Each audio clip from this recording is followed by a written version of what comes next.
Hello, everybody, and welcome back. Because I'm sure you've listened to all the prior episodes. And I hope so. I mean, we've spent a lot of time, effort, energy, love. Yeah, with definitely a lot of love. I did have somebody. Well, see, I already went sideways. I do this. So I'm Mike, and that's Melissa, and we have a special guest with us today. We're very excited. We'll get into who this handsome young devil is in a second, but his name is Joel, and we're really excited to have him on the program today to bring his expertise, especially around music. So, but if you're someone who goes, wait a minute, not really a music person, first of all, I don't know if we need you in the. No, I'm just kidding. I would never say that. But I'm not a music. We need every listener we can get. But I'm not a music person. I don't know. Trust me. This is one you're going to want to hear. We're not going to be teaching you to read scales. We're going to have some fun with this topic today, and it really will apply to everybody. So I'm super excited. So, Melissa, anything exciting going on in your world before we get kicked off today? Well, I do have to say that I am in planning mode for the next NREA conference, the National Forum to Advance Rural Education, San Antonio in October. What could go wrong? Right there on the Riverwalk. But holy moly, putting together a national conference is like an act of God. Seriously. I mean, the forms you have to sign, the money you have to pay, it's just been,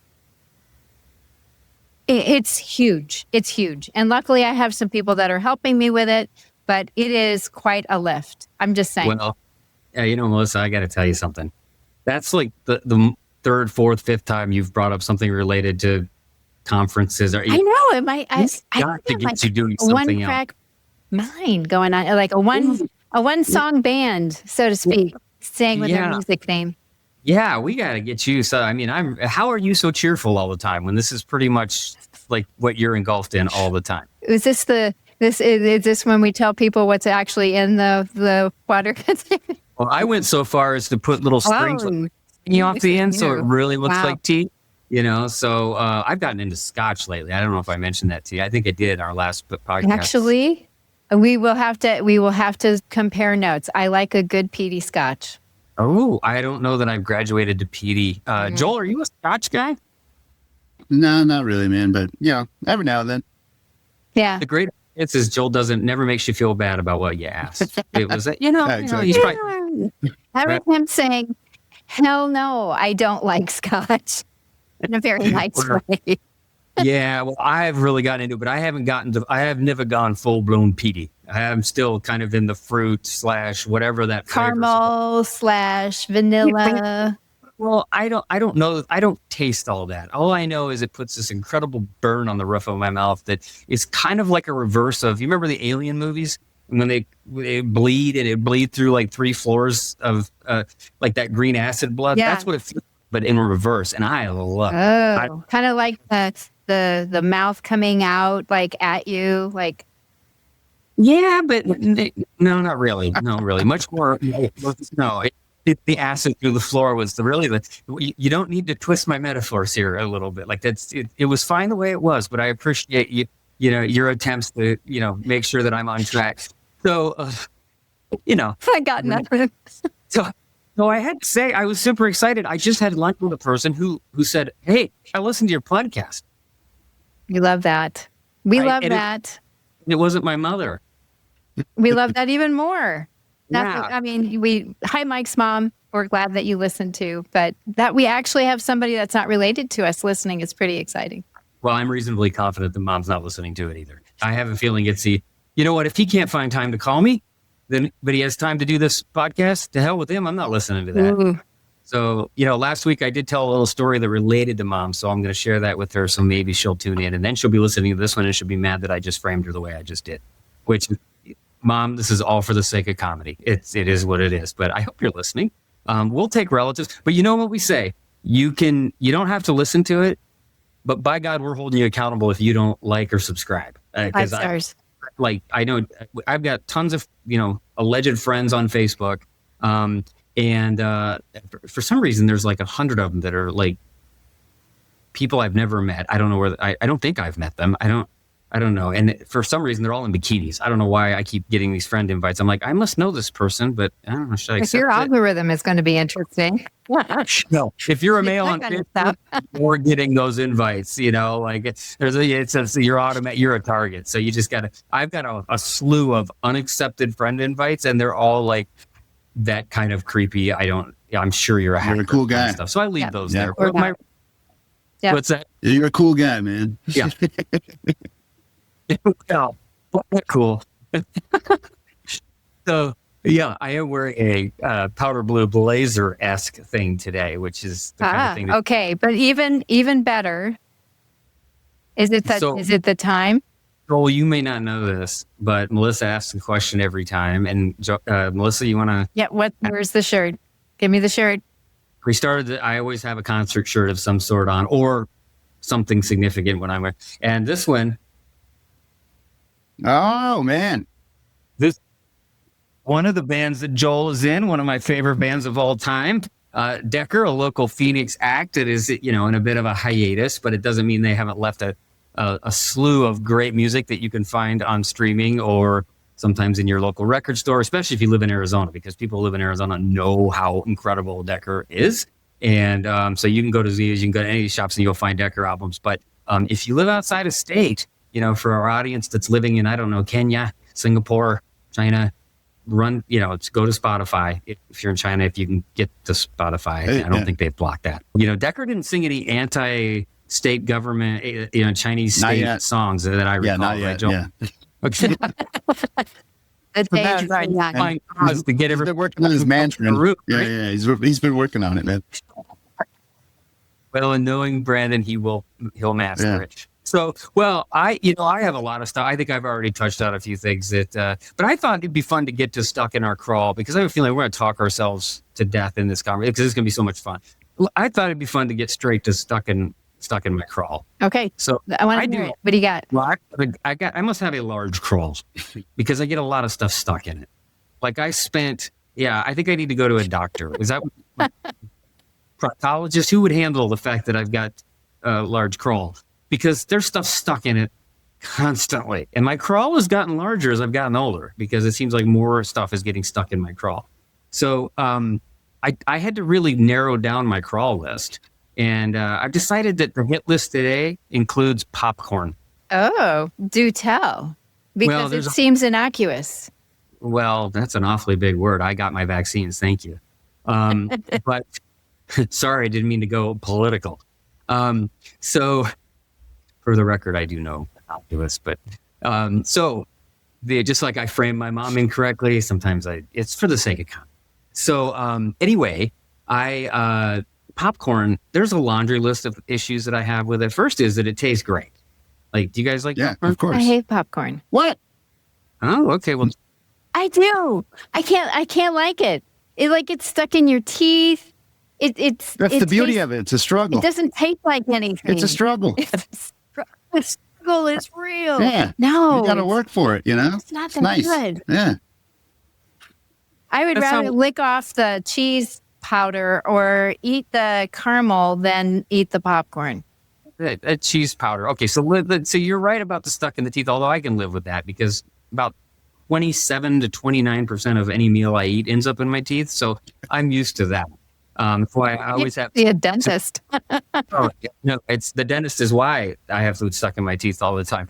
Bastard kept taking my teeth. Yeah. So even you got too many teeth. I think I smell a paycheck. Yeah, exactly. So anyway, let me get to the first issue I take with it. I'm not sure if the problem is popcorn or theater owners, but damn idea was it to make the iconic food of a theater a place where little Mikey Lee is really trying to hear what's going on screen, but I got some jackass sitting next to me with apparently a bottomless tub until it's not bottomless. Then it gets down to I don't know, it's got to be like a quarter of an inch, and they got to it's the noisiest food on earth.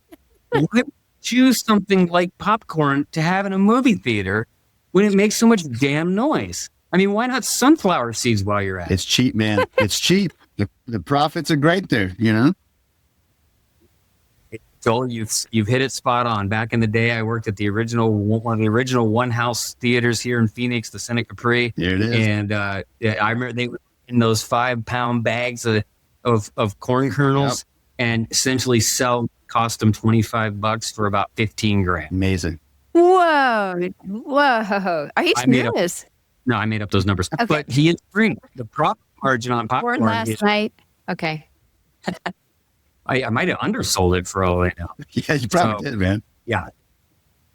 Yeah. And then the second part is, this is more TMI, but it not only does it get stuck in your teeth, I'm pretty confident that the little nuggets get like stuck in your colon. Yeah. Like, cause I don't know, man, I feel awfully. Yeah, but it's a treat for later, you know? It's a mystery, you know? Like, whoa, what came out? I eat popcorn. Yeah. Whoa, And this is where forgot Mom about that day. That's where Mom shuts down the podcast. Yeah. Yeah. Like, Or she's Corn poop is excited not a about good it. thing. Yeah, or she gets really excited. She's like, here we go. You know, We're getting into the colon. Nothing else. Colon talk's fun, man. Yes. Can't go wrong with it. If you're an old person, isn't colon talk fun? I mean, isn't that what they talk about? That's what you should talk about. I got joy. Yeah. Yeah. People act like it's a taboo subject, but come on. Is there a more popular, and people look at me like, I can't believe you talk about that. I can't believe you're always talking about making poop jokes and stuff. Like, okay, first of all, what is the most popular emoji in the world? One. The poop emoji. So don't tell me you're not all closeted poop joke fans. Like, it's there. You just don't have the nerve to make poop jokes. And so I don't care. I'm all in on the poop jokes. And we have books written for kindergartners that say everybody poops, so get over it. So maybe we need to write one for adults too. I agree. Every impressive poop joke. We all eat. Yeah. I knew what We all poop and then we all die. Like that is the mystery of life right there. my only hope is I don't die during this episode. And you never know. So that would get subscribers. Yeah. If we it would be a zero-sum podcast at that point because we would be done. don't take over from there, he's funny. You could tell, it could be like Unlearning Out Loud, Faces of Death edition. Yeah. Oh, we could do that all day, man. Sure. People love it. People would eat that stuff up. Oh, man. Anyway, Think about that monkey, man. That monkey thing, that freaked me out. I was out after that. was there? Remind me. It was Faces of Death when they hit the monkey in the middle of the table.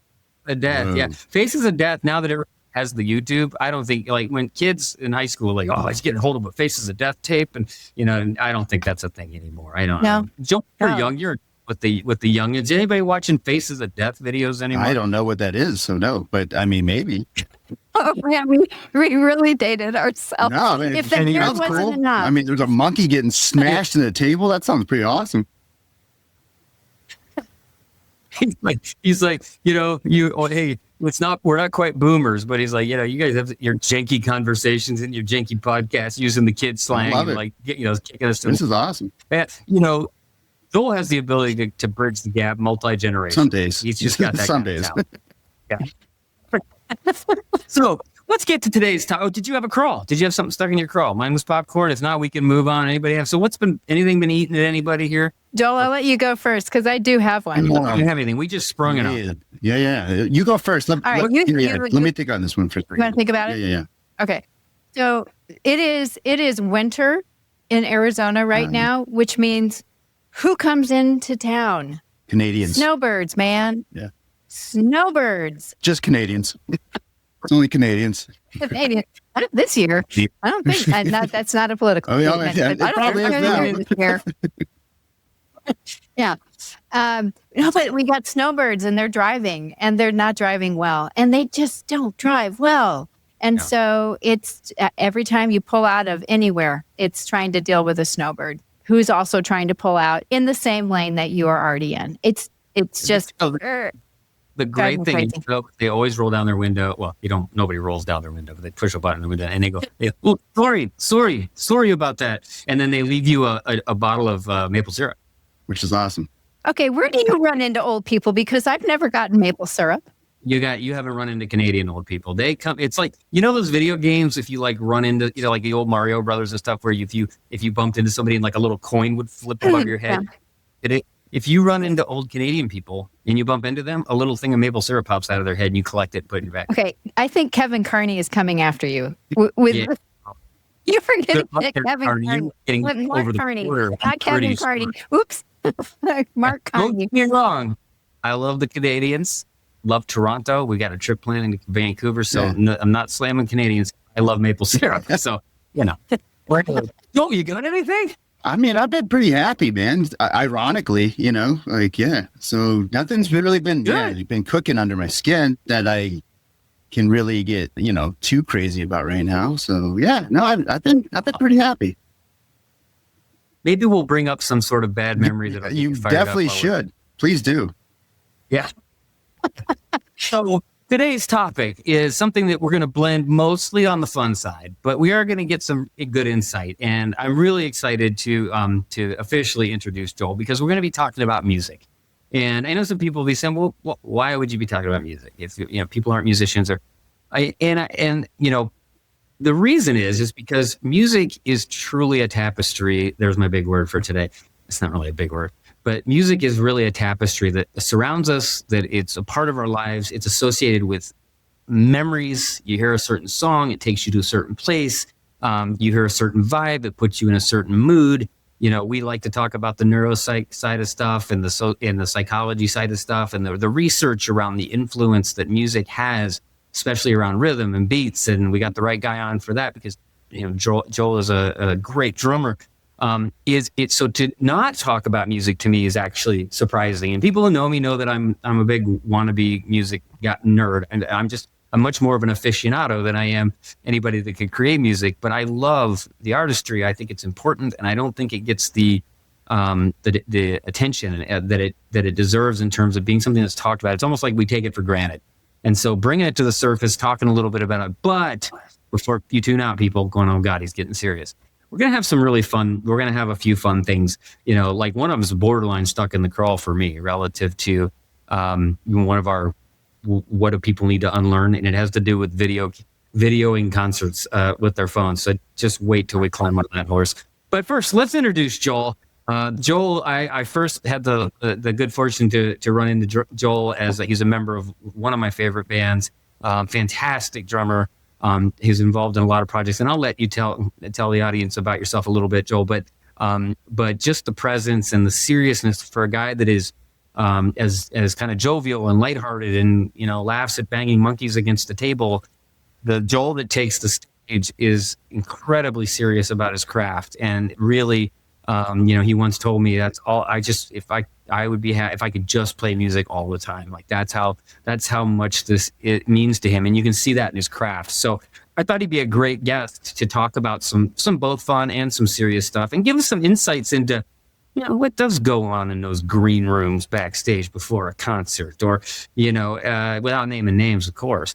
Or just there's some fun stuff. So we're going to do that. But Joel, you want to tell the audience a little bit, and Melissa, because you guys had never met before today. No. Tell us a little bit about yourself. Yeah, man. Well, Mike, pleasure, and Melissa, thank you guys for having me. First off, that's it's a huge honor to be part of this. As my parents are both educators, so I just have nothing but the most respect for what teachers go through, and just like musicians, we don't get paid enough, and it's just never it's never the same. You guys deserve a lot more than what you get. So first off, thank you guys. About myself, Mike, first off, I'm very offended that you call me a drummer, because I consider myself a percussionist, you asshole. Okay, so Get it right. yeah, all right. Drummer's offensive, man. You got trouble. He is correct. I apologize. Yeah, you talk about smashing monkeys and tables and stuff, man. What do you think? There you go.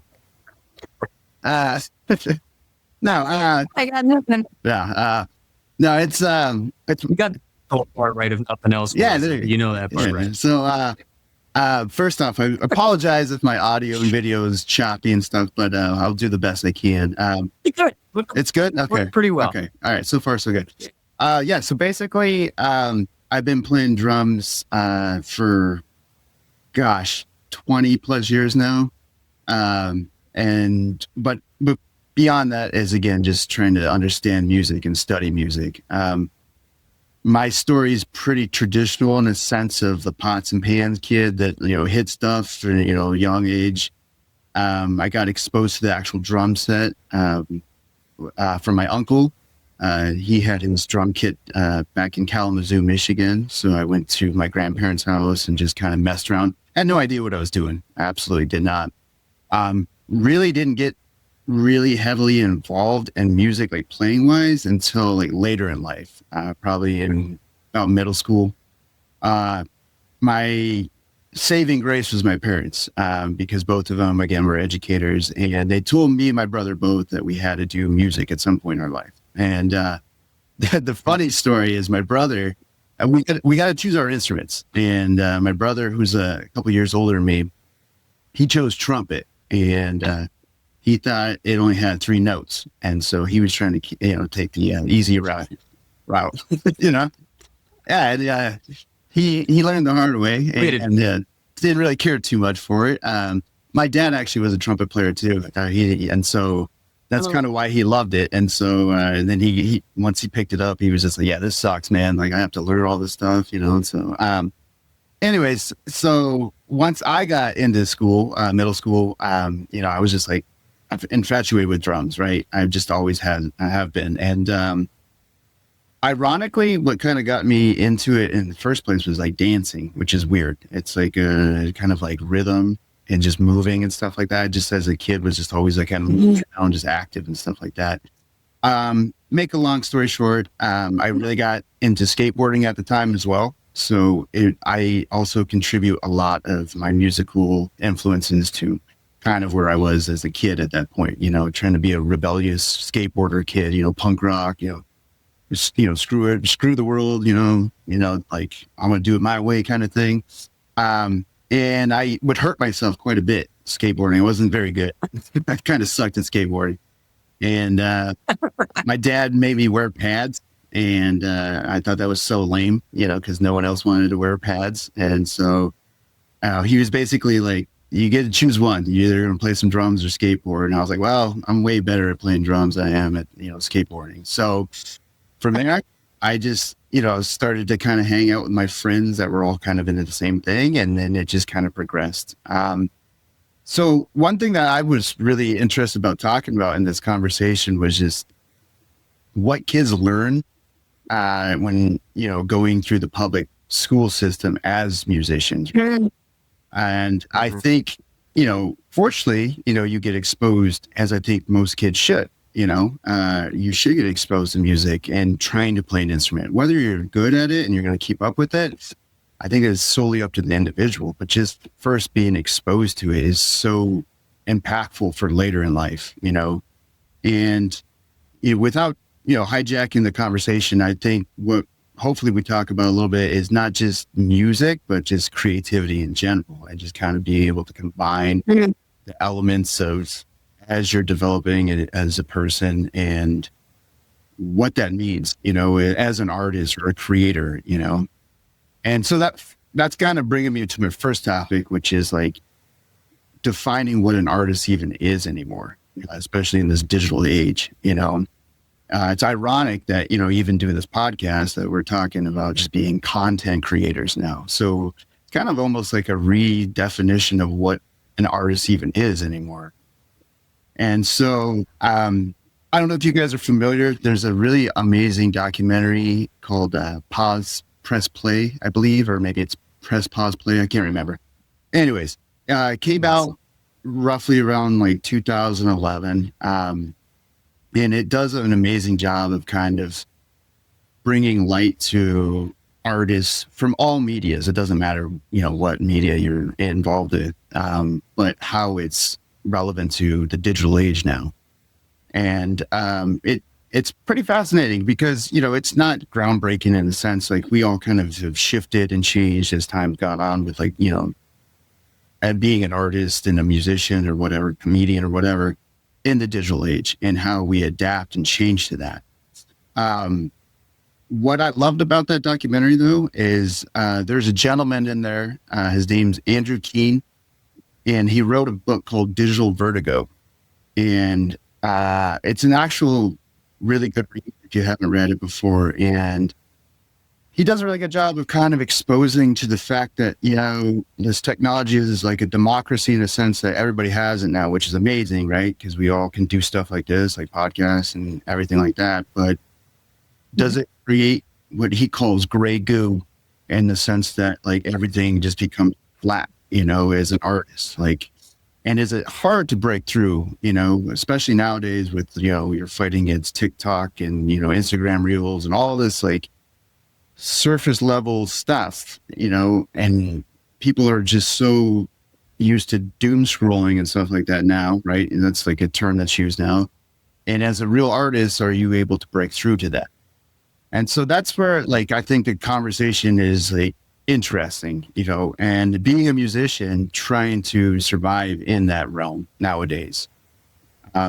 So yeah, I know that's kind of that was a loaded like introduction / segue. So I just wanted to kind of start the conversation there. Oh, those are really great things, and we'll hit on any of the stuff that you want to make sure that you hit on. I think you've already brought up tons of heavy stuff that will lace throughout the rest of this conversation, especially around creativity. And I haven't seen that documentary, but it sounds pretty cool. The only documentary I thought that I saw that I think that we probably overlapped on was Beware of Mr. Baker. Yeah, dude. One? Yeah. I love that.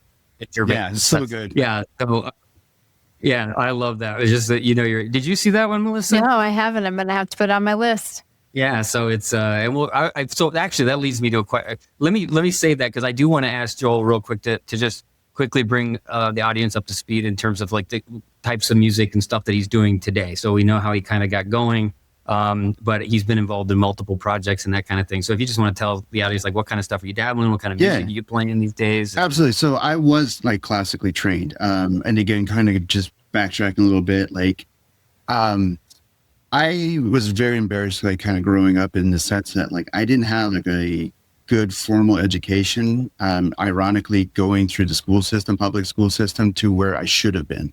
So by the time I went to college, for music, for performance and business, I could barely read music. And I remember my audition was very embarrassing, looking back on it. But luckily for me, I had an incredible professor, Dr. Fred Bugbee at New Mexico State University, who saw something in me that probably other people would have passed up on. And so that I kind of owe a huge gratitude to him. And it's not a bash on like my teachers before that. They were all doing the best they could. It's just I grew up, education wise in New Mexico, and it's not the most notorious for music, in a sense. But that being said, it was a small town, which I think a lot of kids that are interested in music kind of come from. But I also think that can be a beneficial thing, because I also learned how to play music by ear. So that becomes a very kind of contradicting aspect, like, is the reading more important than the listening, and vice versa, So I think that's another kind of, subtopic that we can kind of, put on the shelf for a second, to just kind of be like, how do we even define what is good in education, and kind of unlearning things and learning things, So that's just kind of, again, a little segue of just kind of where I'm at. But to answer your question, Mike, directly, classically trained. So I've done everything from like orchestras. I played in the Las Cruces Symphony for a couple of years as a student, El Paso Symphony, even the Juarez Symphony, or Juarez, I guess, if I'm too gringo. And then Nobody's more gringo than yes, that's probably true, man. I light up green, and not from my personality. But I did also, again, having an incredible instructor with Dr. Bugbee was just, he exposed us to jazz, hip hop, reggae, rock, Mexican marimba music. I mean, we played everything. And that was kind of his whole thing, was just to expose us to everything and kind of find out what you enjoy, which I feel so grateful for. And also my parents, my dad has always been a huge music buff, and just has had all kinds of CDs and albums, and exposed me to things at such an early age. I remember when the Colombian, records what was it like? 13 for one. Yeah, exactly. You buy one, you get one for a penny kind of thing. And like, I had no idea what I was doing. He would just let me circle the ones that had cool, artwork on it and stuff. And like, I was listening to like Frank Zappa and like Miles Davis and crazy stuff like that. Like, I had no idea. I just thought it looked cool. The album artwork is what got me involved at first. And then like now that like in hindsight, I'm like, dude, that was pretty heavy stuff to listen to, especially at like a really young age, Yeah, that's cool, man. Matter of fact, my wife and I have a collection of like 500 CDs, and most of them, I'm pretty sure, came from doing those. We were running BMG Music Club and Columbia at the same time. But then, nice. come and then they charge you $25. Of course, that was our weekly grocery tab, and so it was questionable just making on my part. But I've still got all the CDs. That's awesome.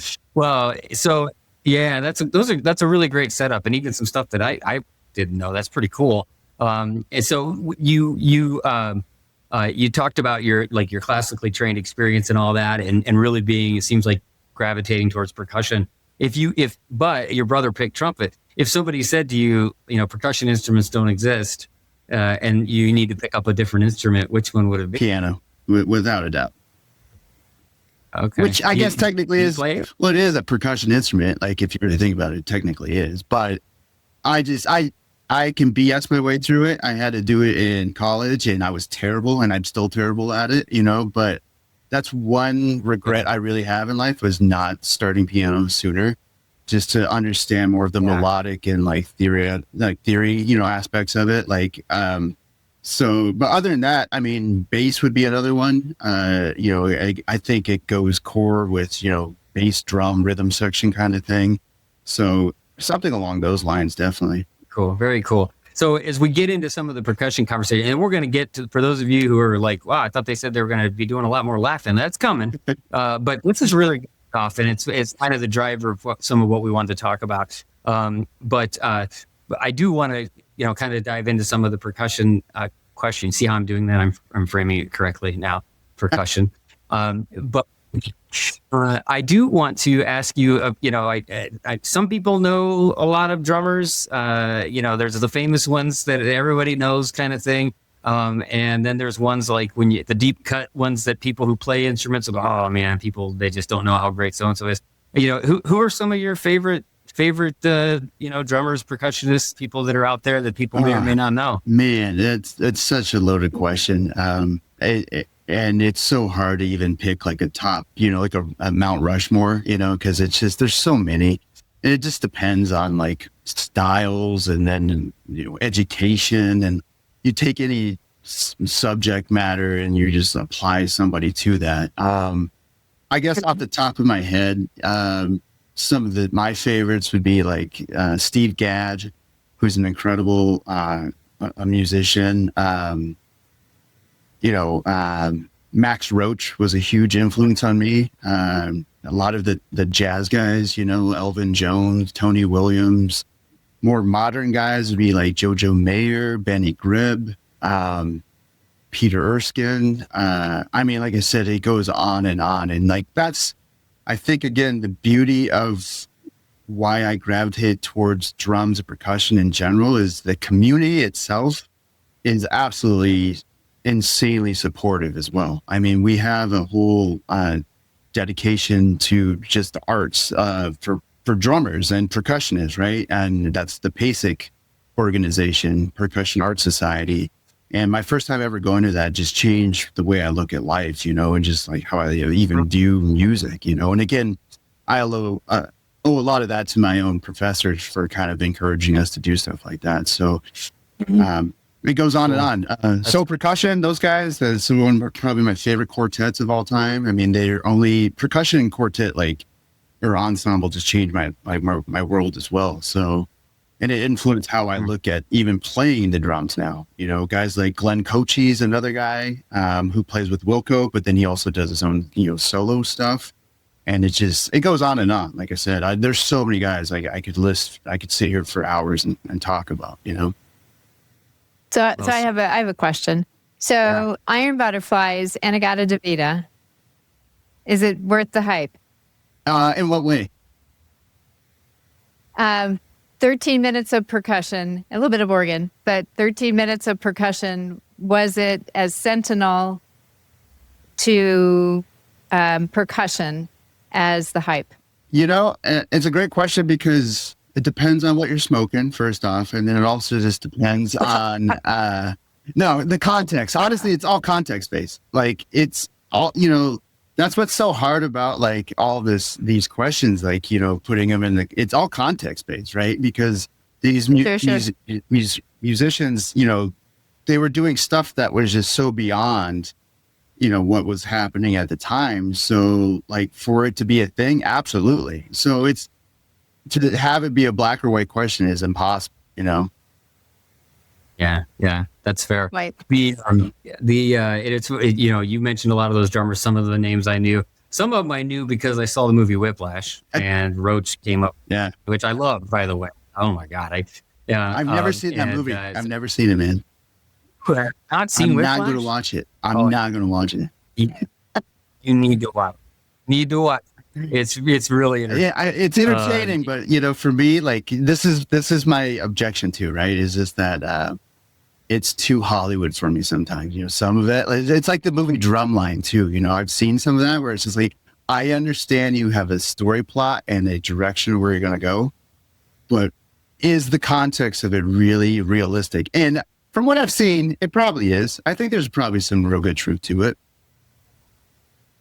Yeah, I think I think what I liked about it, because I generally trend with you on that kind of stuff, is because the artificially inflated inspirational angle that it always feels not earned, right? But this one, I don't remember how it ends. All I remember is how much they showed what it took to get good at that instrument, and so what this kid had to be put through to really become this drummer that he wanted to become, and just the relationship that he had with his professor, who happens to also sell farmers insurance. Of course he does. Yeah. And he won the Academy Award for that role, if I remember correctly, because me, episode has but it's that interaction in this. I remember the first thing when Sue-Ann and I watched it, my wife and I watched it, and she looked and she goes, I couldn't imagine how they're able to perform under that kind of pressure with someone, basically down your neck, and with the level of playing that was going on. But I diverge, and I do want to go back to those of you who have not seen, if you are all open to documentaries, watch the one that Joel mentioned. There's also a very good one about Ginger Baker that I mentioned a second ago called Beware of Mr. Baker. And I highly recommend it. I don't care if you like music, don't like music. It is about the drummer of Cream. There's the old supergroup Cream, right, with Eric Clapton and company. And he is a notoriously volatile human being. Like the film opens with him assaulting the camera. I was just about to say that. You just hits him with the cane. Sure, like, oh, I know I'm going to watch this. Like, this is going to be great. But a genius, by all accounts. And they go into the influence of growing up in South Africa and having it's just really fascinating. But it's, even if you don't care for any of that, he is so funny to watch. Like, I feel like in this day and age, if he had a TikTok channel, people would be glued to it nonstop. 100%. He's wrong era. So, well, let's have some fun though with some unlearning. We did a couple of serious things, but what are some things? Let's talk about some things that that people need to unlearn. And I'm going to start with one, if y'all don't mind. Go for it. Go ahead. Let's go for it. Well, I overheard someone say in a conversation, and it stuck with me for a while. And ironically, it turned out to be a lyric in another song that I'd heard from another band that felt the same way I did. And somebody said, Poison was so cool. You remember the band Poison? I do remember the band Poison. How about you, Joel? I do. Yeah, actually, I have to listen to him. Yeah, I'm hoping that he doesn't think they were cool. Definitely not. Because I pretty much, I pretty much took everything I could not to just start a bit of a riot when I heard that, because I'm like, okay, first of all, Poison was never cool ever, and I'm sure I'm offending, put him in the line with Canadians, who are probably offended from this episode. Canadians, I love you. Canadian Poison fans, I love you even more. But look, when you spend more time on your hairspray than you do on practicing your instruments, right? You're not. And I know what some people will say. And here's my case. And they're more. It's not just Poison. It's a whole bunch of bands like Poison. It was in that era. You had people, and I'm dating myself a little bit. It's not I could care less. Look, Duran I liked, and they had tons of makeup, right, and hairspray. Mm-hmm. And I had my own musical taste and all the rest of it. So that always influences it. You're a teenager, and you're just generally an asshole when you're 17 and listen to music. But the reality was there were actually bands that were in that genre, that hair band, right? Like, coordinated jumping off the stage and doing splits and, going back and forth with their guitar at the same time. Parachute pants with zebra print. Yeah. Right. Wait. Was that a problem? I'm wearing them right now. No, just kidding. I would not doubt that. Yes, time for the podcast. So anyway, the thing is it wasn't because of the type of music. It was because there were bands that were in that genre that were doing interesting things, right? Like, Motley Crue they genuinely had a gritty, like there was something happening there that that was a little different, that was pretty creative, that was different. You had, other bands like Van Halen at the time, Mm-hmm. Whether you like them or not, very talented, stuff coming out of that band, trying different things. So there was music. They're going to be playing here, like in Arizona. Jump turns into hop, because I don't know if he can jump anymore. He might have to just do hop, but yeah. I've seen some of the videos, and it actually brings me to another unlearning that I have for later, that song that you mentioned. But anyway, I thought, I'm sorry, but I need to set the record straight. Now, some of the things that we talk about on unlearning, we can pretty much demonstrate, yes or no. This is obviously my opinion. Now, I'm usually right, so consider that when you determine whether my unlearning is accurate, audience. But I'm sorry, I have my vote for Poison was never cool. So, Rolf, what's one of your unlearnings? Mine? Oh man. As far as music or just in general? You name it. Oh, man. Music adjacent. I'll say that. Let's go into like as a performer, right? I think one thing as a performer, especially as a band, not so much maybe. Well, it probably applies even being a soloist too, but like especially in a band, is just time in between songs. You got to get rid of that. You got to like stop doing that. Like you need to be a professional and know what the hell you're doing. You know what I mean? Like, especially, as an ensemble, right? Because there's nothing worse than going to watch a band live and there's 20 minutes in between like a song. I mean, it's obviously exaggerating, but like, or some guy noodling in between something. You're like, dude, what are you doing, man? Like, drummers are the worst too, like out of nowhere, you just start, doing this little mini improv, little drum. So like, what are you doing? Like, are you bored up on stage? And maybe you are, you're trying to kill a little time, cause like, a guitarist is being a diva, but like, you got to stop that. Got to unlearn that. Unlearn that stuff. I like that. I remember I went to Albuquerque with a friend of mine. I probably told you this story, Melissa. I have not told you, I'm sure, because this isn't the type of story you just run around telling people. But we drove to Albuquerque to see Korn and Mudvayne play at the Albuquerque Rodeo Grounds, which is already just that's the best. This is a setup for a horror film, is what it is. There's a story there that I'm not going to share at all. But Korn performed that night, and they were doing this whole like we're like a nightmare version of Alice in Wonderland shtick at the time, and they were wearing like masks on stage and all that.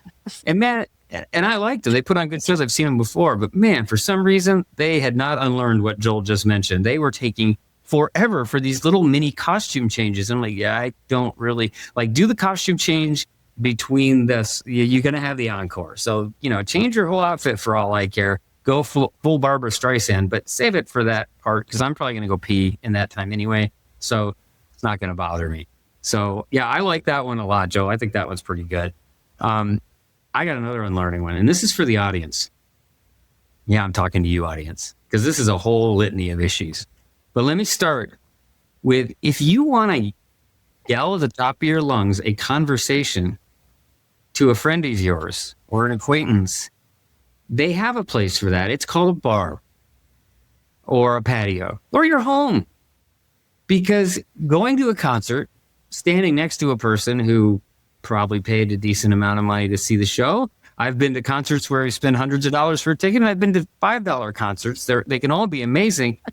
It could be a free concert, and it still pisses me off because A, it's disrespectful to the artist. That is number one. I think that, and I think that's that empathy for understanding that people up on stage are really up there trying to do something, right? They're either sharing their art, they're trying to, maybe you don't know what's going on in these people's lives, right? Maybe this is their outlet. Maybe this is their one moment. Maybe they wrote a song and they're super excited to put it out there, and they want to see what the response is. And instead they get, 3 people holding their drinks up in the air every few minutes.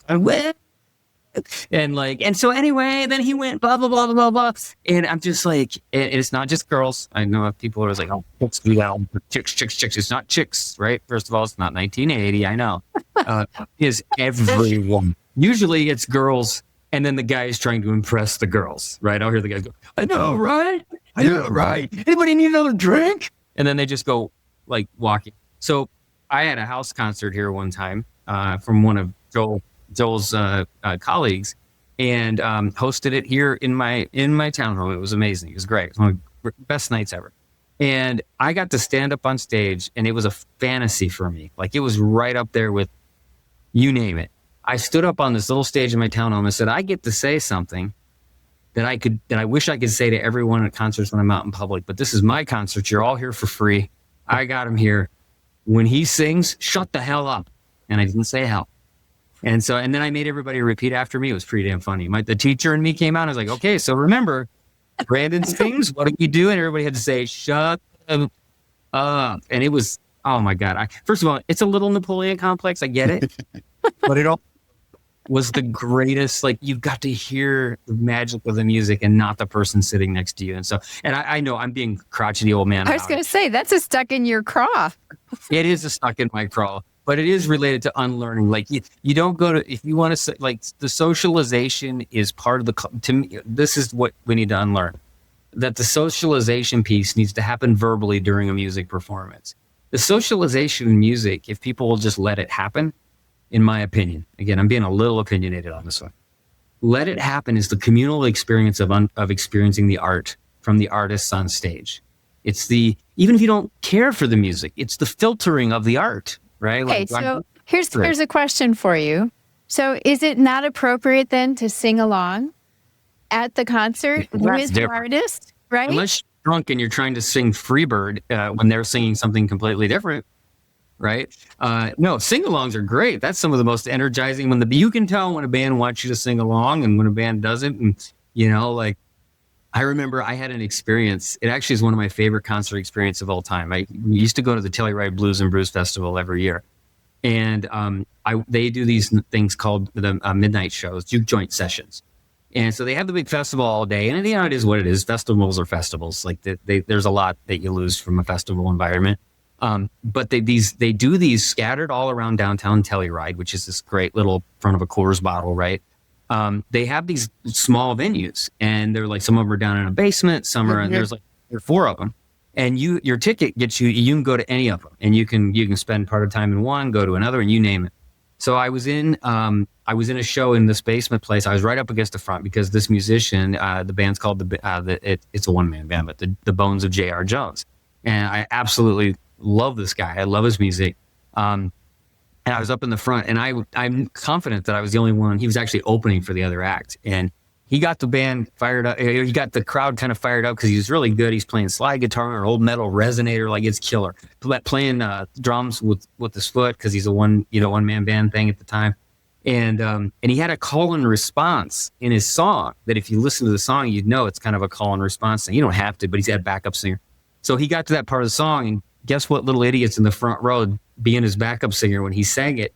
And it was so cool because he looked up, and it was just like this moment of like, cool, man, thanks. Like, my stuff, I'm like, I know your stuff, man. So anyway, Bones of J.R. Jones, awesome. Listen to him if you haven't. So anyway, unlearn that conversations are best suited to happen while music is playing. I beg of you. And if you have to have a conversation, go stand next to someone else. Just not me. You, this guy, go away from. So, Joel, got another unlearning on your end? Yeah, for audience members, knowing how to leave a venue and when to leave a venue. I think that's a big part of it too. Please tell me more. Yeah, well, I mean, it's obviously, again, based on context, right? Like, if you're at a rock concert or something like that, most people are pushing and shoving and moving around and stuff anyway. So, you know, it is what it is. But like, if you're at like a, you know, symphony or something like that, and like you just get up in the middle of like the most intimate moment, like, dude, what are you doing, man? Like, I don't know how many, like, because I used to play a lot of like marimba solos and stuff like that, and you're in these most delicate moments, and you just see some guy like just gets up and just like starts walking through like the audience. You're like, all right, well, whatever silence and moment we all had is just ruined by that guy, you know, like, sweet, you know. So, you know, I get it, it's context based, but like, seriously, like, know how to exit a room, you know, like, I think it's just general human, you know, nature in general, you know, like, come on, like what are you doing, man? So I don't know. That one really gets me going. So are you trying to say that we have an issue in society currently of people not understanding proper etiquette? Because I have a hard time. It sucks, man. It's and not just man, it, like, don't get me going, because I could do this about comedy too. Comedy, like, that's a whole nother world, you know, like, so that's a whole nother subject we can dive into. Joel also, we'll have to do an episode on comedy and have Joel back. I'd like to do that. Yeah. Because Joel also has managed a comedy club. He does stand-up. He's hilarious on stage. And so we're definitely going to need to come back to that. And Melissa, by the way, if you have anything that you're like, oh, I just thought, but she saw what we were going to talk about and she was just like, you know what? I think I'm just going to. I am a passenger on this bus. Cool. You guys take it and run.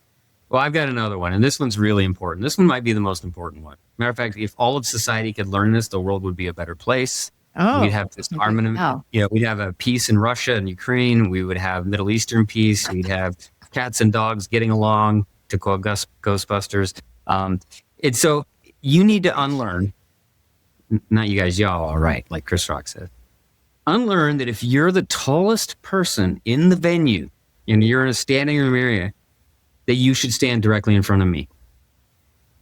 This is a problem because I am 100% common, no matter how. Now, for those of you who don't know me, I am not the largest person, and by not the largest person, I mean I'm a little north of Dustin Hoffman and just maybe a smidge south of Tom Cruise, or probably Tom Cruise. So definitely taller than Prince, though. He was 4'11". So was he really? Yeah, he's tiny. Anyway, maybe he was that short. Yeah, believe it or not, Melissa, short people can be very talented. Hey, that's not true. That's not true at all. Wait to be written, right? Short people no reason. Yeah, Randy Newman, right? Yeah. So, I talked about getting my when I was a kid. People keep looking at me and go, "Don't worry, kid, you'll grow." Yeah. And by the way, I had a massive growth spurt in high school, but I was a 4'11" freshman. So an 8-inch growth spurt in high school. Nowhere to go but up. Yeah, was impressive, but the end game was not so impressive. But anyway, if you're the tallest person in the venue and you see someone like me or me, just somehow, and it doesn't matter how early I get there, I'm like, okay, I see that guy, he's super tall. That guy's so I always try to get myself in a spot. It's one of the reasons I always end up as far in the front as I can because I can't see for squat. And the tallest guy will somehow end up, even if he starts out 20 feet away, 2 songs in, he's in front of me. I don't know how it happens. I'm convinced it's because you always get those drunkards that pretend they are up at the front and they push their way through, and they just gradually start pushing the crowd in. But the tall person will always end up in front of me. Actually, one of my favorite / worst concert moments of all time was we went to see a Billy Idol concert in a small venue, actually in downtown Phoenix, and it was an old high school auditorium. It was really cool. They were using, I forget the name of it now. It's still there. But they were using it for these really cool, intimate shows for a while. And we were on the floor, like 10 feet away from the stage. And all of a sudden, the largest German, like like Germany was going to put someone up against Ivan Drago in Russia, for like World That's the Games, guy. this is who they would have picked. Yeah, he's pretty sure he was the lead singer of Rammstein. Du hast. And so he comes in front of me. He's huge. He's not just tall. He is built like a brick house. And he's standing in front of me like, are you serious? And we were already in a position where there was nowhere to go. I had nowhere to go. And all I can see is like between his shoulder blades, if I looked up. And so and the best part, he also had a bit of a Drago flat top going, like the total German blonde. So the concert starts. I'm like, okay, just breathe.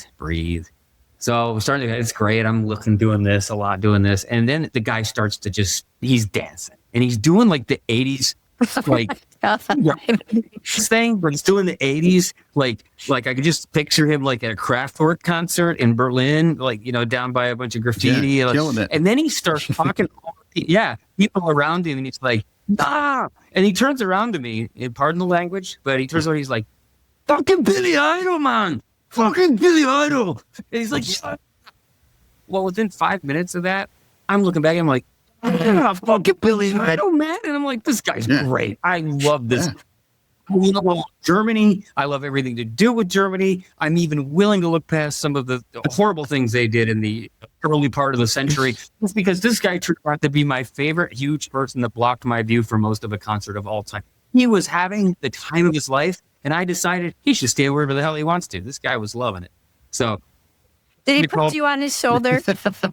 Well, I told him I would do the whole T-shirt up over my head thing if he would, but no, he didn't. He didn't offer that. But he was too busy dancing. He would have thrown me it would have been like a bucking bronco. Ooh, a mosh pit. You could have started a mosh. Man, I think Billy was a little past. Well, yeah, he was. We were well into the cyberpunk album era, or. Yeah, we were just past the, we weren't doing the Generation X type stuff. So, what else you got, Joel? That's my big one. I mean, I know that's a good one, man. You got any? Going back to the artist part of it, I think kind of piggybacking off of the last one, besides just the dead air and noodling in between, it's probably getting a little bit too preachery, but I go on the fence with that one a little bit, because if there is a message that you're actually trying to convey to, your crowd, then sure. But like, I think some of these guys, they take it a little bit too far. We're just like, all right, man, you lost the crowd about 20 minutes ago, like if you're going to do it, make it short and sweet, actually, it kind of, that segues into like what I kind of wanted to talk about like the common denominator between like comedy and music though too. And I think this is a very fascinating topic for myself specifically, just because I've kind of obviously been in both worlds. But like, I think it would be so fascinating for somebody funding wise or something out there at some point to come up with a documentary of finding the common denominator between comedy and music. Because if you go to shows, obviously most, singers specifically try to always, be funny and stuff, and they usually bomb, which is hilarious. But it's funny how like a lot of comedians also try to play music too. If you look at like, Bill Hicks, he had a band. Bill Burr plays drums. What's his name? Steve Martin. Yep. Yeah, plays banjo, kills it on banjo. Sam Kinison used to open up in like Motley Crue music videos and stuff like that. The story that I like to tell personally is when I was managing a comedy club, we had a comedian work a weekend with us named Mo Amir, who's an incredible comedian. His story is absolutely insane. So if you have a chance to like look him up, he has a show on Netflix. He actually was like Dave Chappelle's opener for years. Like, his story is nuts. He like fled somewhere in the Middle East, and like, it's just nuts. His story is just crazy. But anyways, the story I like to tell is, we were working a weekend, and he, for some reason, did a Sunday show, which most comedians, they don't do. They just, because Sundays, no one's out, and Sundays just kind of suck for, like the people are just, they kind of spent on the weekend and they don't really do anything. So anyways, he got scheduled to do it. So I asked him if I could do a guest set, and And so he was like, yeah, absolutely, man. The more time you do, the less I have to do. So that's awesome. So I was just like, cool. He's going to get his paycheck regardless. So it didn't matter. So, Right.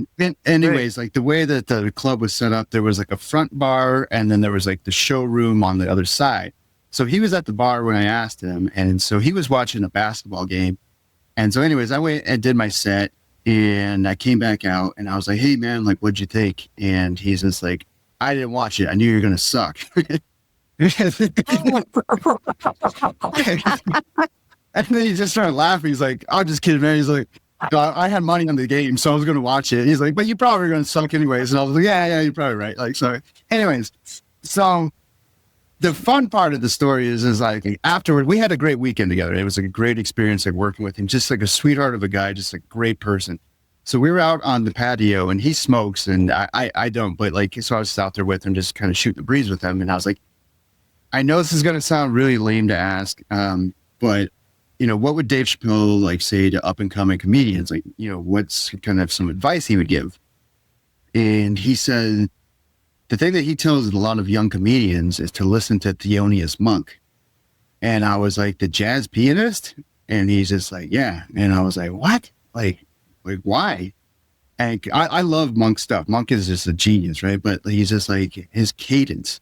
There's something to his cadence. And that like just literally like blew my mind open, like as to what you do as a performer on stage. Because if you think about like how the parallels of comedy and music is, it's usually living in the moment, right? And again, that kind of gets back to the topic that we brought up earlier, which is like creativity as a whole, and like how you unlearn biases so that you can actually, be free in the moment, right? And so that was just like an aha moment for me. So I don't know if that answered your question, but like I just wanted to share this. No, that's a really interesting direction, because when you say that unlearning biases, it's like they're anchors, right? They're anchors to your creativity. 100%. You don't see.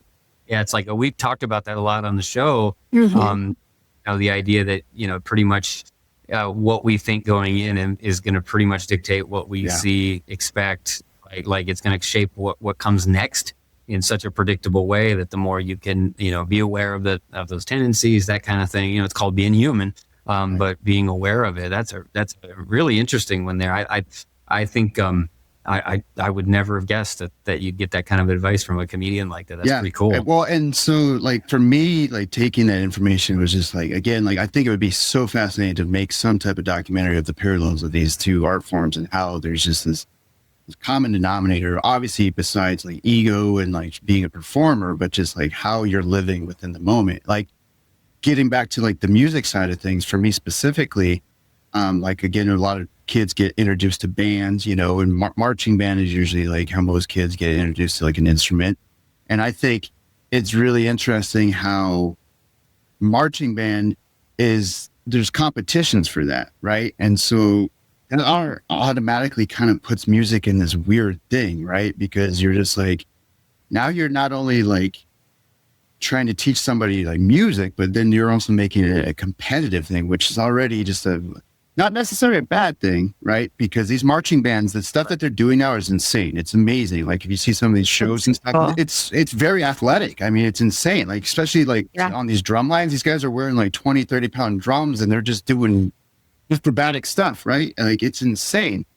But to put that into a kid's brain of like, oh, we got to get first place in district or whatever it is just like, it's so weird to me. And like, luckily for me, again, like I went through that phase of like, having to be on the snare drum or, on the bass line, needed to be on the drum line because like, that's the cool guy spot, like it's really cool to be on that spot.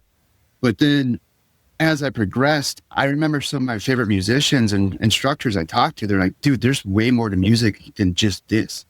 You can be very rudimental and you can like have, everything very military, esque, but at the same time, like there's so much more to music, than this. And for me, one of my biggest influences as just musicians and composers of all time was John Cage.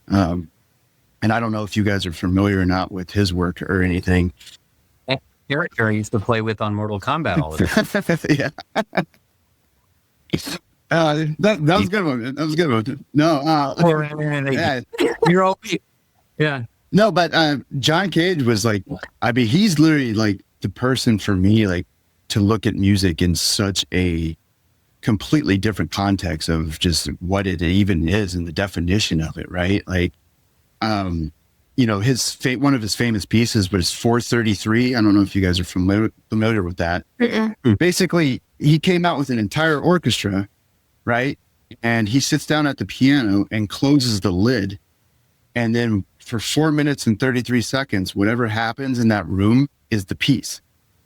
So it's literally breaking that fourth dimension of being an artist and a performer, right? So whatever sounds and coughing and the one ass that we were talking about that gets up in the middle of your set, like that's the sound that's what creates the piece, you know? And at that time it like was so like scoffed at and just kind of like, just what is this? I mean, he did such prolific things. There's a piece that he wrote called Child of the Tree, where you literally put contact microphones on a cactus and you pluck it, you know, just using household items and just making sounds of it. Because if you think about it, like music, it's just sound at the end of it, you know?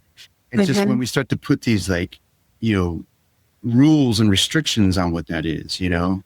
So we could go into like a whole, like, you know, atonal discussion and what all that means, but just to kind of give like the viewer some type of like understanding of like, what does that even mean? And again, how does that apply to what we're going through now, you know, with AI technology and stuff like that?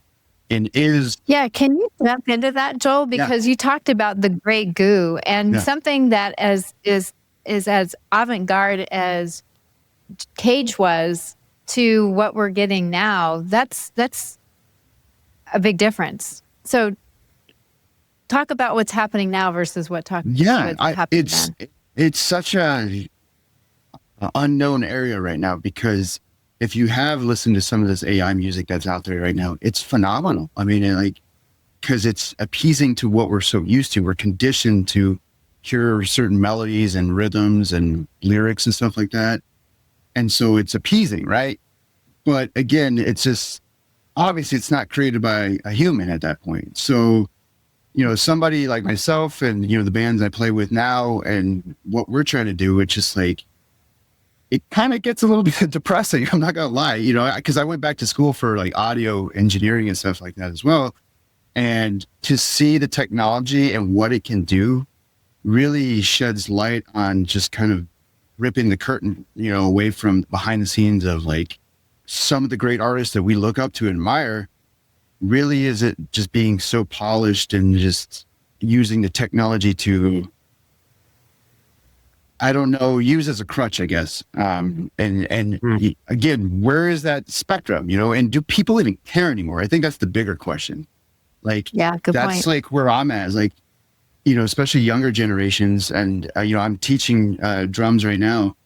And my first question to students is like, what do you want to do with this? What is the purpose of what we're doing? You know what I mean? Like, that's the first question I ask every lesson. I'm just like, what are you trying to do with this? Are you just trying to create content? You know, are you just trying to like be a YouTube star? Are you trying to be in a band? Are you trying to do this for yourself? And obviously, like for most of these kids, you know, they're kids, you know, they can figure out like, you know, how to, you know, tie their shoes and stuff, let alone like ask these big, you know, philosophical questions and stuff like that. But at the same time, it's just like, okay, let's apply that to the rest of the culture. You know, what are we trying to do with music now? What, like, you know, Mike, one thing I've always loved about you, man, is just like, you did spend all that money and that time to do the, you know, get the CDs and go out and go to the shows and spend that time and money to do that. Right.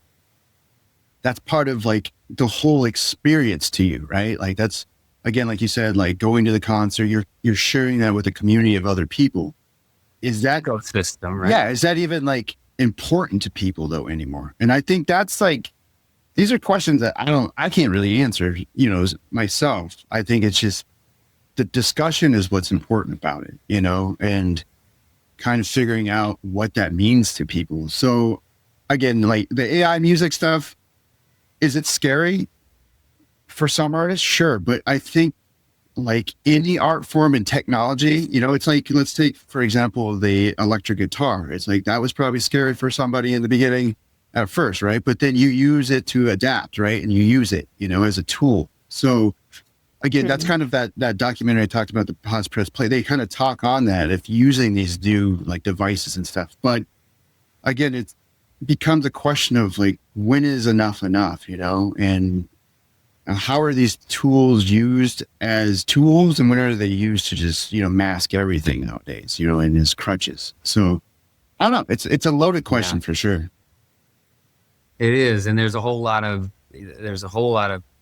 dark alleys you can go down in that conversation. I think that your point about, do people seek it? I think it's hard to say, do people in general, because people are made up of, an infinite different number of types of people and groupings and individuals, and some do and some don't. And, and there's been groups that sometimes have never been into that. Right. Even when I was a kid, but, I think that what is interesting is that when people do find themselves back in that experience, even if it's been the first time in years, the look on their faces and the fun that they have, you know me, I'm dragging people to conference all the time and that kind of thing. And they may, one of my friends told me, he said he had, become a father, and he felt like he had lost connection with what he had always loved. And there was almost this tacit belief that as you become a parent, you have to let go of those things that were, and I think music is, especially as a teenager, is so associated with what your identity is, right? Like the bands that I listen to represent me, just like in culture today, the guy that I listen to on whatever channel is, that's part of my club now. That's my gang, right? Like it was that way. That's why we wrote names of bands all over our notebooks, right? It was our identity was. So I almost feel like, which you're a teenager, it's part of the fun of the whole thing, right? But the notion that somehow, you can't maintain a relationship with something that you really love in music, just because you move on to become an adult, because you move on to be a parent, and don't get me wrong, like the parents, it's the hardest job in the world. They're stressed out, and if you choose to not, that's fine. There's nothing wrong with that. But this friend of mine had mentioned, I feel like I let it get away from me. Yeah. And almost got the sense from this conversation that it was, that it's almost like, this is what happens. You get to this age, you stop, you become the person then that's talking about how cool Poison used to be, right? Like at some, which in a second will lead into my next unlearning, but don't worry, no more Poison. But there is this letting go of something that people loved and feeling like that's normal to do. But when I see the look of people's faces, and whether it's going to a concert of a band that was popular 30 years ago, but still sells out venues, and maybe it's the only time those people have been to a concert in 5 years. And I'll hear people say that, man, I haven't been to a show in forever. The look of joy on their face, getting dressed up, going out for a night to see a band that they love and they know every word to, maybe they haven't listened to it as much or whatever. I think whether people are seeking it or not, I think they forget what it means to them until they have a chance to re-experience it.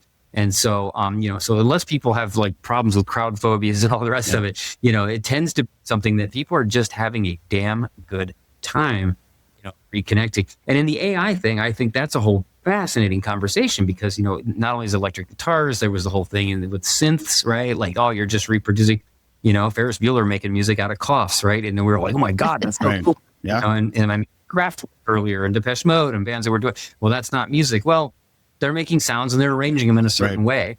And so the real question, nobody knows the answer because this is the effect that AI is having on every single industry, whether it's artistic industry, whether it's creation, it doesn't matter. No one knows the answer to it, but we're barreling ahead anyway. And I'm not anti-AI for God's sake. So, anybody who knows me knows that I get a kick out of exploring it and learning it. But it's really a vast unknown.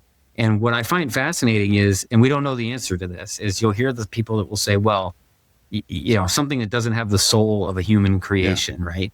Like is there something missing from that piece? And the question is, and this, talk about funding and documentaries, but a research study on, do we really know the difference, right? And if something is deliberately created to mimic human soul and inspire, right? Like it may not be original and only the creator knows it, but does the listener know it? Do they care, right? Like to Joel's point earlier, like what does it mean to them to know that, there's a part of me that feels like there may be a bit of a Luddite revolution coming when it comes to this AI kind of thing where kids are going to say, I want proof that this is coming from the person that's singing it. Like this is Milli Vanilli on steroids. I want to see the person making them.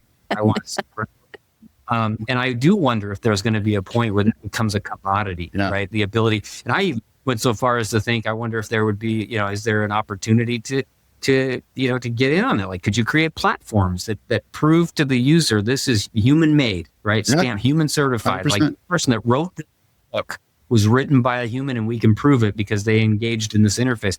But lastly, what I find really scary is I learned a prompt that I use with LLMs, the large language models, because they're generally designed to please the user, right? That's their goal. Like that's what they're not programmed, but it's what they want to do is please the user.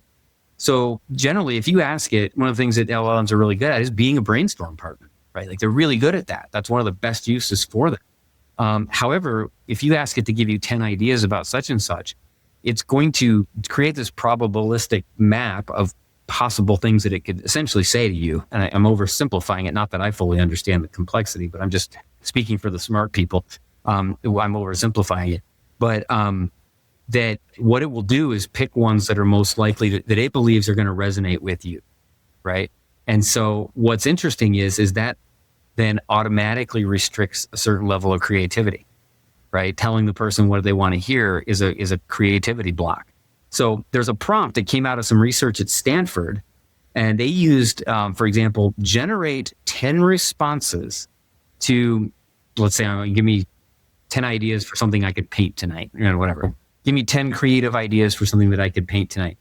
But give me 5 of those responses corresponding to probabilities sampled from the full distribution. And I know that. What the hell is that? Now, of course, Sadorf has done a dissertation and research, so she knows what that means. So essentially, all of the possible answers are spread out essentially on a graph. You think of it that way. And what you're telling the LLM to do is don't go for the spot that has high probability. I'm demanding that you sample your responses from across the spectrum of crazy and out there. He probably won't like this, right? But what made me think, Joel, when you talked about your comments on AI, one of the things I'm really curious about is what if we, anybody can create a song today, right? That other people listen to, go, that's lovely. Yeah. And it's very created to, this is what people want to hear. So I'm going to make something that sounds like that. What if you asked the AI to give me responses that were sampled from across the full distribution? Now, could you start mimicking avant-garde? Yeah, stuff? Exactly. And I think that's interesting, but freaking frightening because now you really emulating the artistic process. Yep. And art becomes something that's more meaningful to the creator than the actual user, because the user doesn't care where it came from, or does music revert back to more of maybe the communal thing becomes more important over time. We don't know, right? So that's anyway, scary. That's scary. Yeah, it's pretty scary. But that does lead me to another UnLearn. If I have any bandwidth left with you guys, or you're just tired of hearing me, but it relates to. But someone says there's no good music being made today. You need to unlearn that, right? Like all the good music was made in the 60s, all the good music was made in the 70s, all the good, right? And I musicians expect from that, and people who stay in trying to find and listen to good music, right? They wince when you hear that, because it's simply not accurate, right? And I had a conversation with a friend who likes to say that, and was very involved in a certain type of music back in high school. And I remember saying to him, did your parents think there was good music being made when you were pulling out Metallica albums and going, Mom, look at this? And she's like, this is all crap being made today, right? Like, did your parents think that there was good music, or did they say all the good music died with the Andrews sisters, right? Like, because that's what, like, it's a generational issue, number one. I will concede that music did go through this flourishing of stages where it morphed into different types of popular music, whether it's hip hop or the emergence of blues, becoming rock, right. There are branches in a tree, and it does seem like some of the angles have been, okay, we've kind of done that before, but we're going to kind of, right. But it doesn't mean that people aren't doing it really freaking well, mm-hmm. Right. And this is where I want to put a plug in to, well, first of all, this is Melissa and I's, jam, is that there is a reason for that. It's the neural nostalgia. Right. Things are going to sound better to you because your brain is essentially stickier for the moment when you're 15 and you're lying on your bed staring at your poster of The Cure, and listening to, Boys Don't Cry, there's a whole, it's like a fertile ground for that memory to be stuck right there, associated with those memories. And it's going to have a higher value than when you hear something now. It doesn't have that level of emotional attachment. It doesn't have, so there's that reason for it, along with others. But I do think that this is also a chance to say, I will tell you that I believe that there's a certain amount of regression to the mean when it comes to what is popularly heard, right? Like everybody's like, there is a certain amount to me of sameness in the most popular music. I get that complaint.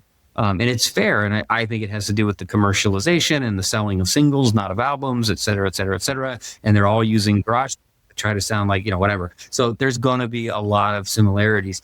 And interestingly, you're even hearing kids and their parents listening to the same damn music, which would have never happened when I was a kid, right? And it's because How about your parent, my grandchildren listen to the same music that I listen to. So I mean, like the 80s is cool again. Who knew? Yeah.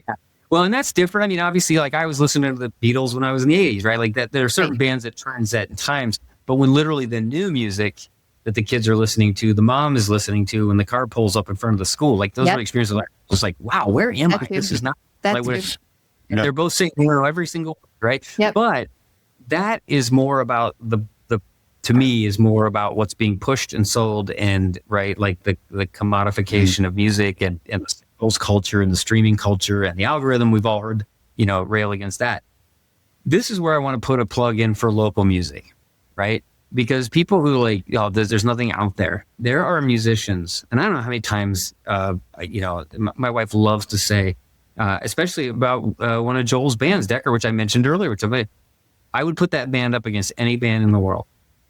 It's about, there is a certain amount of time and place and who was in the audience when you played a certain, there's just a certain amount, and a lot of successful musicians will tell you there's a certain amount of time and place. There is an incredible bargain to be had if you like music and you want to rediscover joy, to go finding local acts that you can go see in smaller venues.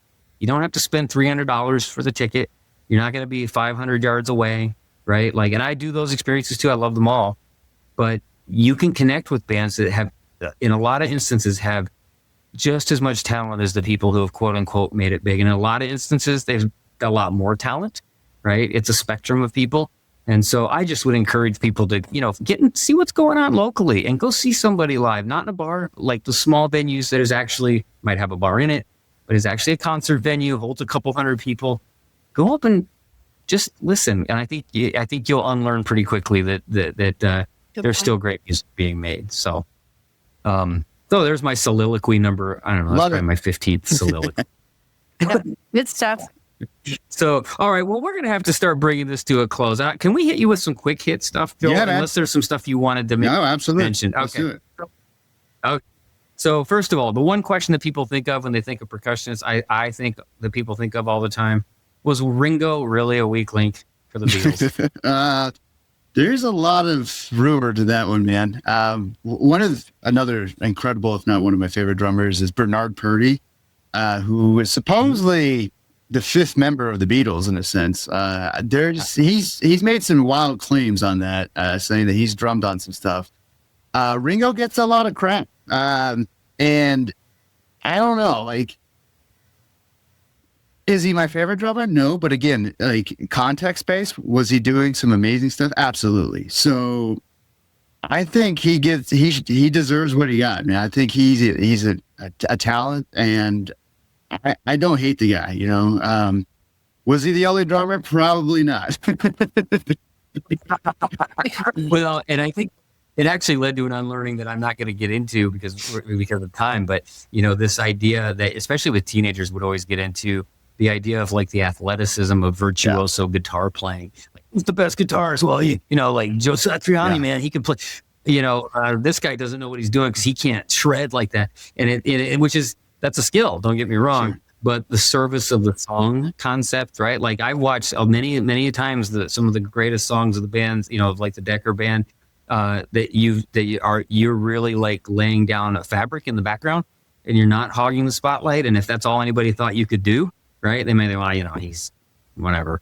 And also I think tell me about keeping time. I mean, isn't that's like a core function. You're essentially responsible for other people up on stage not butchering an entire song, right? Yeah.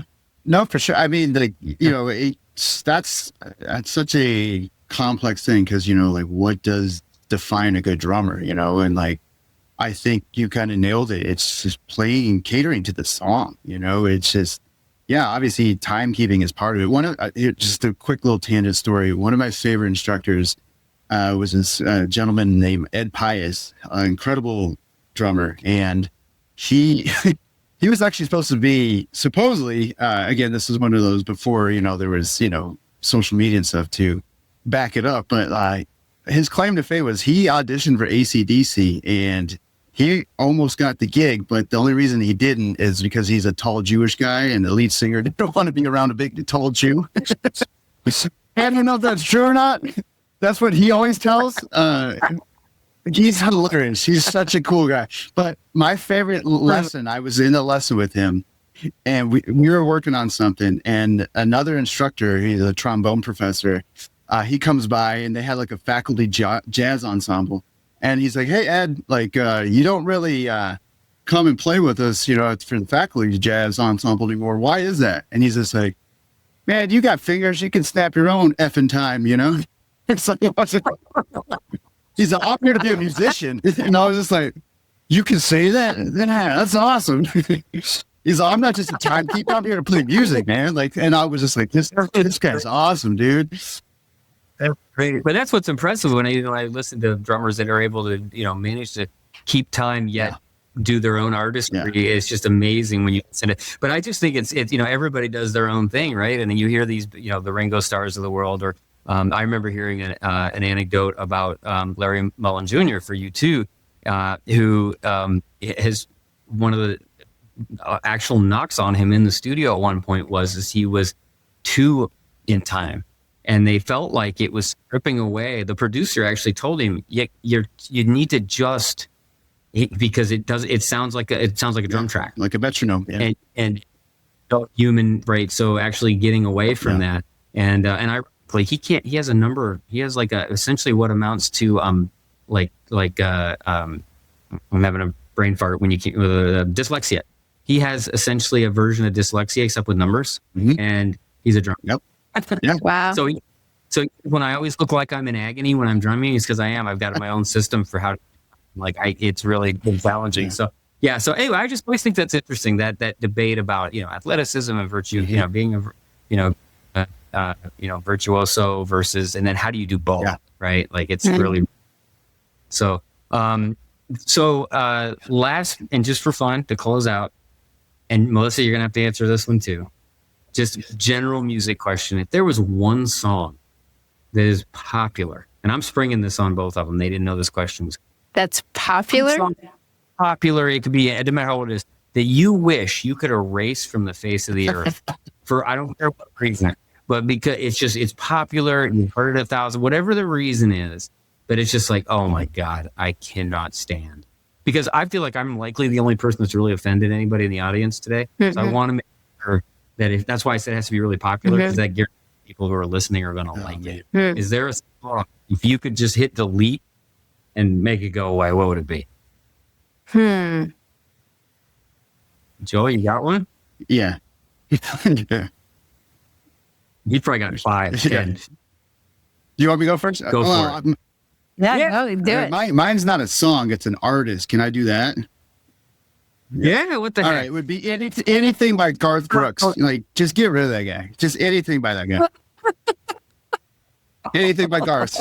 Just get him out. What is it?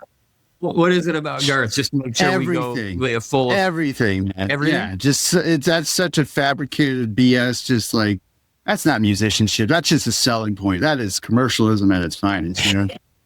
Come on, let's pull on the heartstrings of everybody at their worst time and make a ton of money. Now that guy's got to go. It's the Steel Magnolias and Beaches of music. I was at a funeral the other day and they played one of his songs and they were letting balloons go and I couldn't stop laughing. Like, I was just like, I was like, who wants to be buried to this? Like, come on, this is terrible. What a way to go. Brilliant. Oh my God. I don't know that I can top that. You just deleted an entire person, a multi-dollar. Shoot. Exactly. God. Gone, dude. Get rid of him.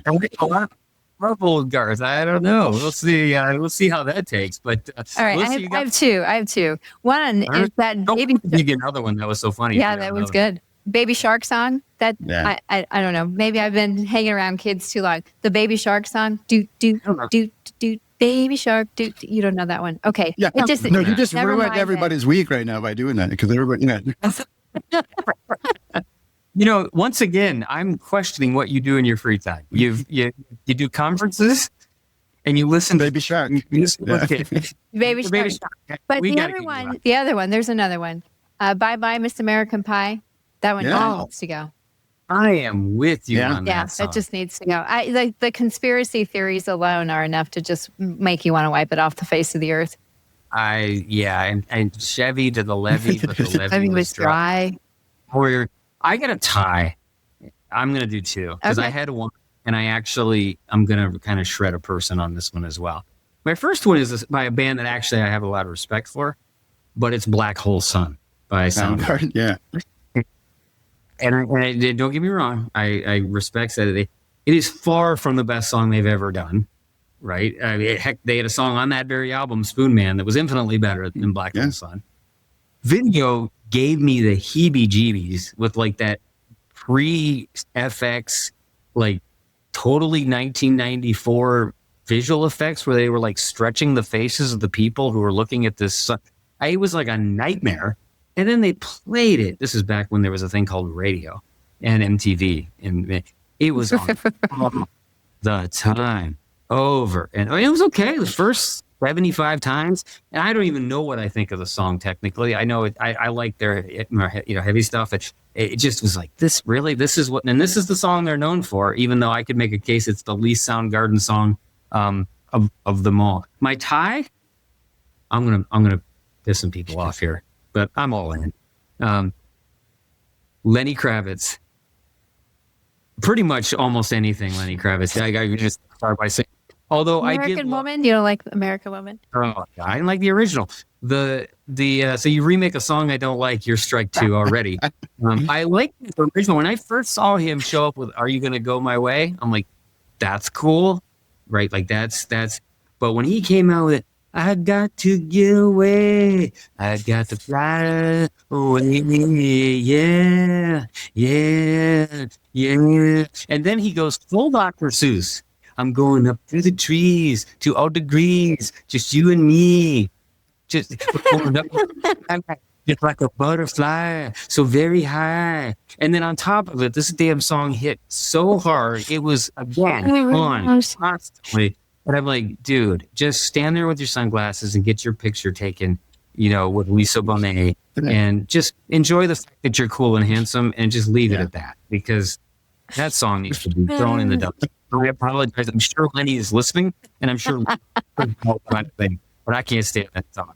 Sorry. Yeah, you want to add any cherries on top, Joel? This is your chance to get it off the chest. As far as songs, I think throwing Garth under the bus, I'll do that all day, man. So I'll just keep it as Garth. Like, yeah, just give it as Garth. Okay. You double down on Garth. Yeah, of course. Yeah, absolutely. First place, second place, and third place are all Garth. Throw them, man. Get them out of here. Had you with a Garth Brooks album or something when you were a kid? You didn't drum right. You go over the knuckles with a Garth Brooks album. Oh man, we can go down the whole rabbit hole with just Garth Brooks, man. We'll save that for our next one. Because one of the things we're going to do in this one, but we've taken up all of our time, is I do want to. I would love to have you back, and I know one of your partners had said she'd love to join and talk. I'd like to talk a little bit more about a musician lifestyle and what it's like to. Like what's it like the night of a concert? What it's like in the green rooms? What are you doing in between writing songs? And when you find all that kind of stuff would be great. So we'd love to have you back, and then you can think of some other artists you want to completely obliterate. Yeah, definitely, dude. I got plenty of those.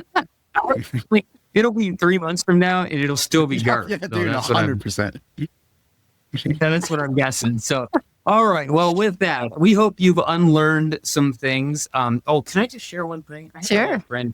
Your bobblehead? I got my Darth Vader, not Darth Vader, but Darth Vader. And you remember, did I show you what this guy does? No. He What does it sits do? and bobbles. Wait. Can you hear it? Yes. That's pretty sweet. Look, and the light up at the bottom, Yeah. right? But Nice. I'm off of the set.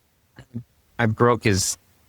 He's saberless. Oh, that's so He's sad. like- He's got like he needs a blue pill. He's Okay. missing his. I might listen to Baby Shark and do conferences, but I don't play with dolls. I'm not playing. First of all, he's not a doll. Say it again. Say it to his face. I dare you. Say it to his face. Come on. So anyway, all right. I've just spoken just like a total nerd. So I dare you to say that to Darth Vader's face. So anyway, we want to thank Joel. Joel really thank you, guys. insightful. I No, think I thank told you. you it was My pleasure. great sense of humor, but some really insight. We'd And love you to have put up back. with us for That's an hour awesome. and a half. Yeah, it's fun. This is awesome. Ah, Well, and actually, it might be great for us now that I think about it, because Joel's got far more people interested in what he has to say than care what I. So maybe someone will listen to this episode. So anyway, we appreciate you being on. Let's have you back Absolutely. if you do it again, and we'll do it. And for those of you in the audience, please remember, like, subscribe, even if you don't listen often leave us a or rating. whatever. Please give us a like or a subscribe. It'll kind of bump us up to be able to be heard by other people. I just want to make sure that a Garth Brooks fan hears it, Yes. because I know down the road I'm going to get some sort of hate mail, and it'll be great. It'll be a Please sign. tag Garth. Tag Garth. That's all we need is a lawsuit. is a social media. Yeah, no, that's For right. like It a would billionaire. get hey, Yeah. hey, in this day and age, right? All press is good Yeah. press, I suppose, 100%. right? There you go. If we just make a comment about Kevin Durant, that's the guy who's more likely to respond. So we'll be in good shape. So anyway, thanks for listening. We have some great episodes coming up. Melissa and I are recording several in the coming days that are going to be awesome. A couple of them funny, a couple of them very serious. And we have the sequel to Are We Divided or Are We Being Sorted? We did part 1 of that episode and put out that idea that are we really divided inherently, or are we being deliberately sorted? So that episode, part 1 came out, and we got part 2 coming. So stay tuned, like, subscribe. Thanks for listening, and we will see you all next time. Thanks, everybody.